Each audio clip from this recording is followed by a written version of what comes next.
Hello everyone, I'm here this afternoon with Victoria Lockhead from Frankie Ruby, personal stylist, and Victoria has recently been to Ibiza and she did a fabulous blog and a vlog about preparing for her trip, and there were a couple of items that stood out for me that I wanted to have Victoria share with you today of how she prepared for her trip to Ibiza.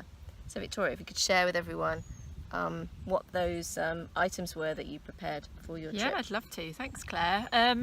So my trip to Ibiza recently was really interesting because I had to take a lot of work kit with me. So I had very, very little space to pack my own things. So one of the tips that I got was, I know we're very used to taking small bottles now of shampoo and conditioner and all of that kind of stuff because of restrictions on the plane.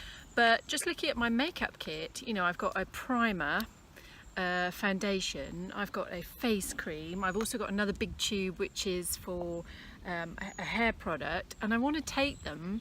I was only going for about 4 or 5 days, but I don't want to take all these bottles with me. Right. So on Amazon, you can get these little tiny little sample pots, but they are just enough for about 4 or 5 days worth of foundation, for example. So yes, my tip is about thinking about how you can decant your makeup, because you could end up taking a huge makeup bag with all of your product in, but if you decant them and take them in these tiny little pots, and I get a Sharpie and write on the top of the pot what's what, so I don't that's forget. clever. So you've got primer, That's my hair BB product. cream. Yeah, you could even get your lipstick and spatula some lipstick off and put them in. Yeah, that's into the one I those. liked. I thought that was a Particularly brilliant if you want idea. to take more than one colour, Sure. you know, you can get sort of 3 of those, is probably about the size of a lipstick tube. So it's just a really good space saver.